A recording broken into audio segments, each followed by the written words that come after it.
La huelga grande estalló. Los cultivos se quedaron a medias, la fruta se pasó en las cepas y los trenes de 120 vagones se pararon en los ramales. Los obreros ociosos desbordaron los pueblos.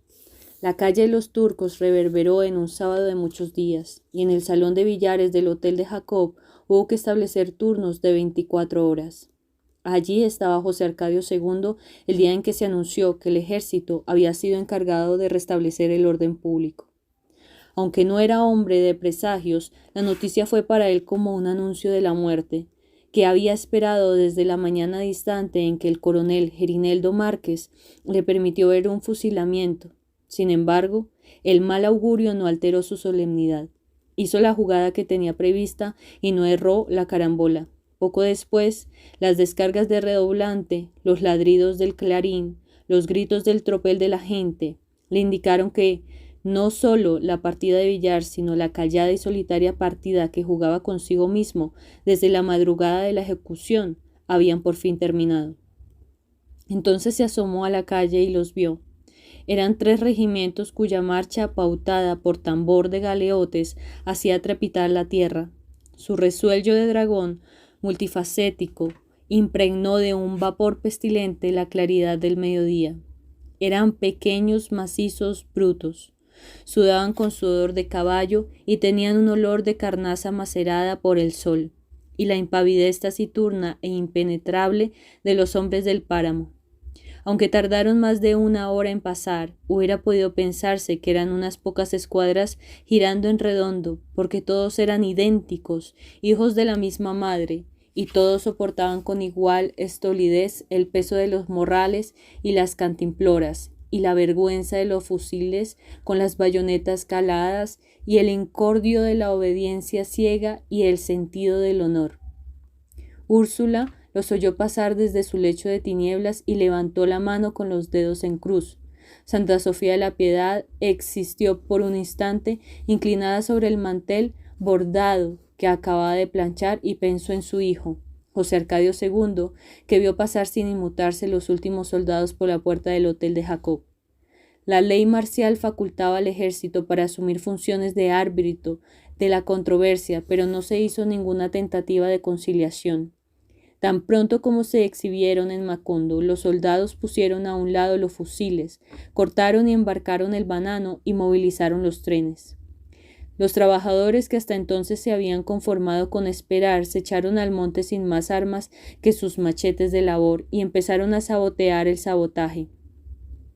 Incendiaron fincas y comisionarios, destruyeron los rieles para impedir el tránsito de los trenes que empezaban a abrirse paso con fuego de ametralladoras, y cortaron los alambres del telégrafo y el teléfono. Las acequias se tiñeron de sangre. El señor Brown, que estaba vivo en el gallinero electrificado, fue sacado de Macondo con su familia y las de los otros compatriotas suyos y conducidos a territorio seguro bajo la protección del ejército.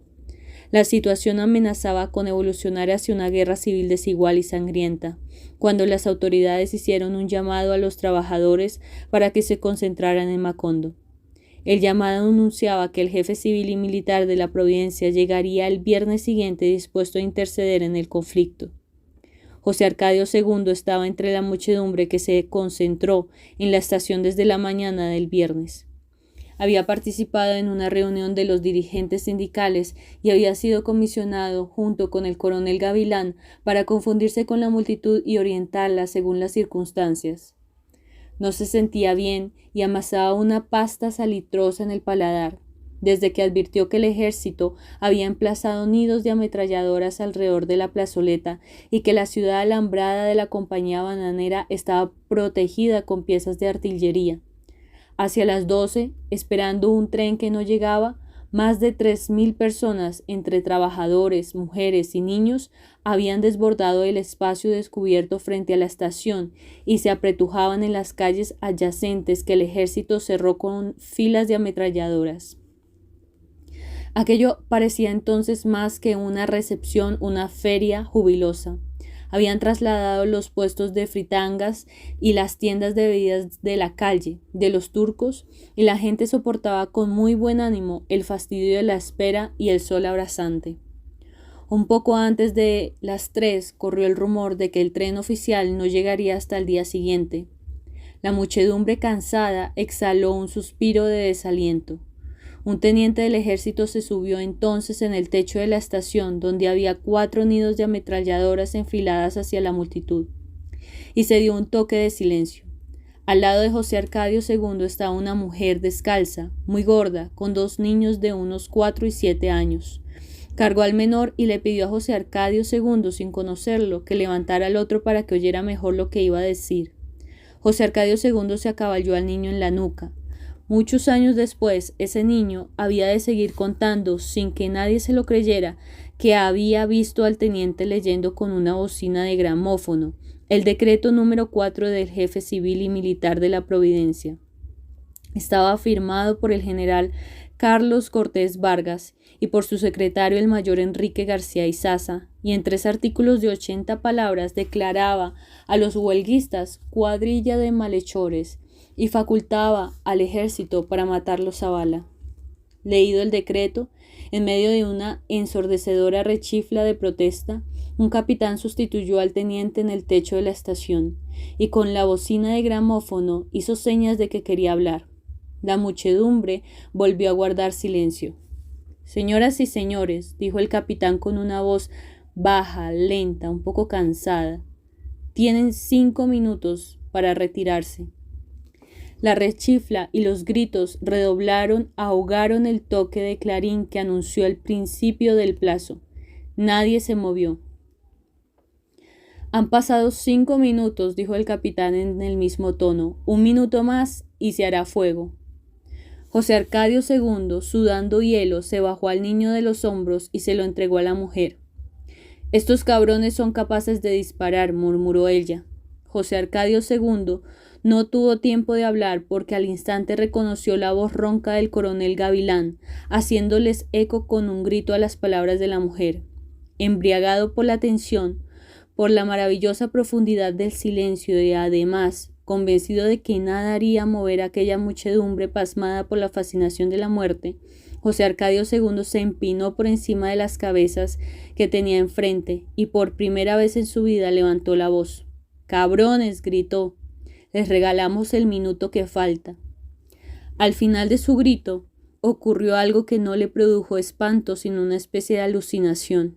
El capitán dio la orden de fuego y 14 nidos de ametralladoras le respondieron en el acto. Pero todo parecía una farsa. Era como si las ametralladoras hubieran estado cargadas con engañifas de pirotecnia, porque se escuchaba su anhelante tableteo y se veían sus escupitajos incandescentes, pero no se percibía la más leve reacción, ni una voz, ni siquiera un suspiro entre la muchedumbre captada que parecía petrificada por una invulnerabilidad instantánea. De pronto, a un lado de la estación, un grito de muerte desgarró el encantamiento. ¡Ay, mi madre! Una fuerza sísmica, un aliento volcánico, un rugido de cataclismo estallaron en el centro de la muchedumbre con una descomunal potencia expansiva. José Arcadio II apenas tuvo tiempo de levantar al niño, mientras la madre con el otro era absorbida por la muchedumbre centrifugada por el pánico. Muchos años después, el niño había de contar todavía, a pesar de que los vecinos seguían creyéndolo un viejo chiflado, que José Arcadio II lo levantó por encima de su cabeza y se dejó arrastrar casi en el aire, como flotando en el terror de la muchedumbre, hacia una calle adyacente. La posición privilegiada del niño le permitió ver que en ese momento la masa, desbocada, empezaba a llegar a la esquina y la fila de ametralladoras abrió fuego. Varias voces gritaron al mismo tiempo: «¡Tírense al suelo! ¡Tírense al suelo!». Ya los de las primeras líneas los habían hecho, barridos por las ráfagas de metralla. Los sobrevivientes, en vez de tirarse al suelo, trataron de volver a la plazoleta, y el pánico dio entonces un coletazo de dragón y los mandó en una oleada compacta contra la otra oleada compacta que se movía en sentido contrario, despedida por el otro coletazo de dragón de la calle opuesta, donde también las ametralladoras disparaban sin tregua.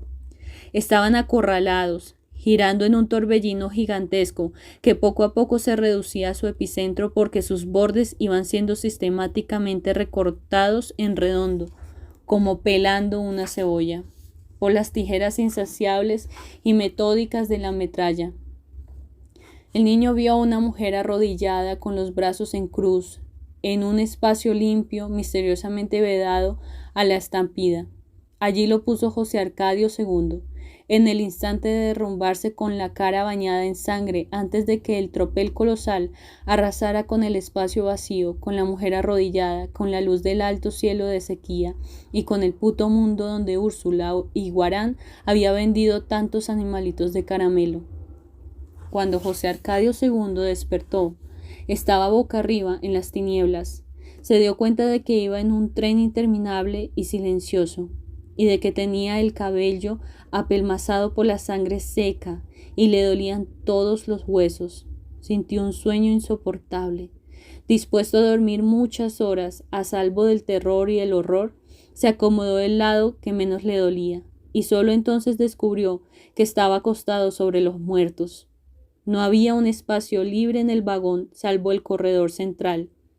Debían de haber pasado varias horas después de la masacre, porque los cadáveres tenían la misma temperatura del yeso en otoño y su misma consistencia de espuma petrificada, y quienes los habían puesto en el vagón tuvieron tiempo de arrumarlos en el orden y el sentido en que se transportaban los racimos de banano.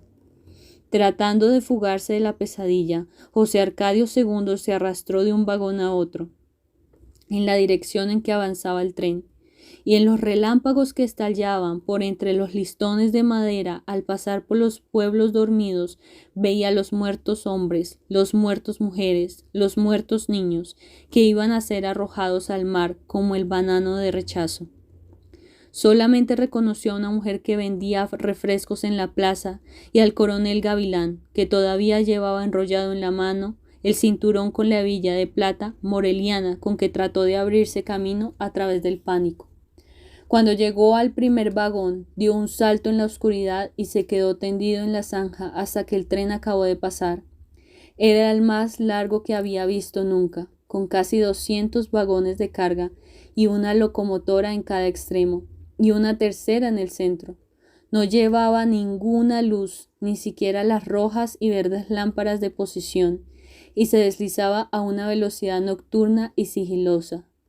Encima de los vagones se veían los bultos oscuros de los soldados con las ametralladoras emplazadas. Después de medianoche se precipitó un aguacero torrencial.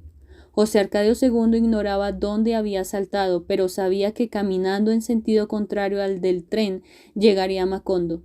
Al cabo de más de 3 horas de marcha, empapado hasta los huesos, con un dolor de cabeza terrible, divisó las primeras casas a la luz del amanecer. Atraído por el olor del café, entró en una cocina donde una mujer con un niño en brazos estaba inclinada sobre el fogón. «Buenas», dijo exhausto. «Soy José Arcadio II Buendía». Pronunció el nombre completo letra por letra, para convencerse de que estaba vivo. Hizo bien, porque la mujer había pensado que era una aparición al ver en la puerta la figura escuálida, sombría, con la cabeza y las ropas sucias de sangre y tocada por la solemnidad de la muerte. Lo conocía. Llevó una manta para que se arropara mientras se secaba la ropa en el fogón. Le calentó agua para que se lavara la herida, que era solo un desgarramiento de la piel, y le dio un pañal limpio para que se vendara la cabeza. Luego le sirvió un pocillo de café sin azúcar, como le habían dicho que lo tomaban los Buendía, y abrió la ropa cerca del fuego. José Arcadio II no habló mientras no terminó de tomar el café. «Debían ser como 3000», murmuró. «¿Qué?», dijo ella.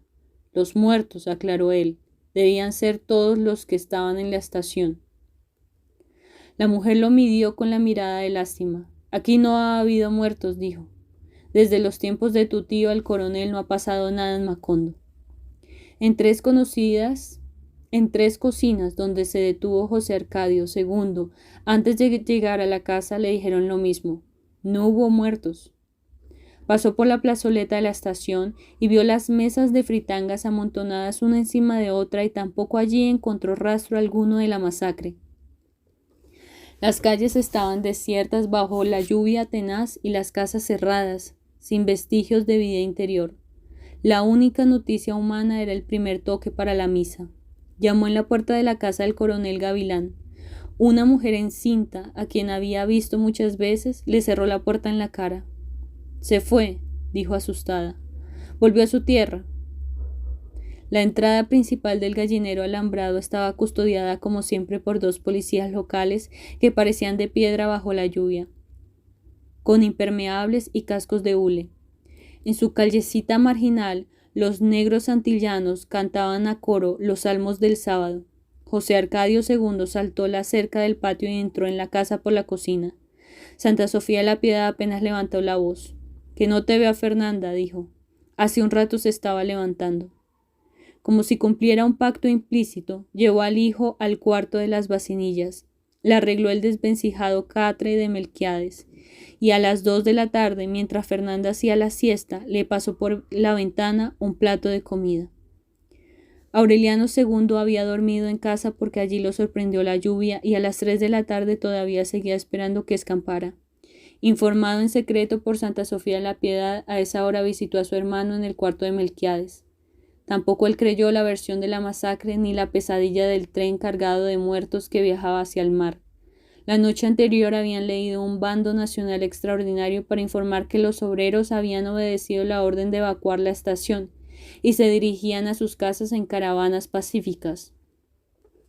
El bando informaba también que los dirigentes sindicales, con un elevado espíritu patriótico, habían reducido sus peticiones a 2 puntos: reforma de los servicios médicos y construcción de letrinas en las viviendas. Se informó más tarde que cuando las autoridades militares obtuvieron el acuerdo de los trabajadores, se apresuraron a comunicárselo al señor Brown, y que éste no solo había aceptado las nuevas condiciones, sino que ofreció pagar 3 días de jolgorios públicos para celebrar el término del conflicto. Solo que cuando los militares le preguntaron para qué fecha podía anunciarse la firma del acuerdo, él miró a través de la ventana del cielo rayado de relámpagos e hizo un profundo gesto de incertidumbre. Será cuando escampe, dijo. Mientras dure la lluvia, suspendemos toda clase de actividades. No llovía desde hacía 3 meses y era tiempo de sequía. Pero cuando el señor Brown anunció su decisión, se precipitó en toda la zona bananera el aguacero torrencial que sorprendió a José Arcadio II en el camino de Macondo. Una semana después seguía lloviendo. La versión oficial, 1000 veces repetida y machacada en todo el país por cuanto medio de divulgación encontró el gobierno a su alcance, terminó por imponerse. No hubo muertos. Los trabajadores satisfechos habían vuelto con sus familias y la compañía bananera suspendía actividades mientras pasaba la lluvia.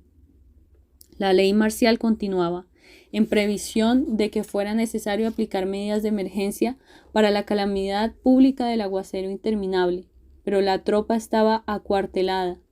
Durante el día los militares andaban por los torrentes de las calles, con los pantalones enrollados a media pierna, jugando a los naufragios con los niños.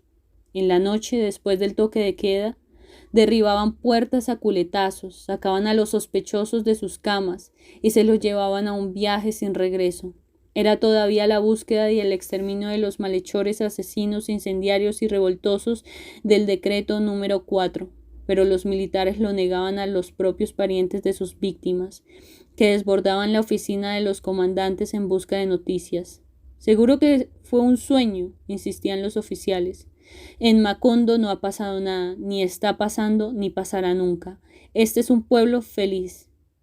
Así consumaron el exterminio de los jefes sindicales.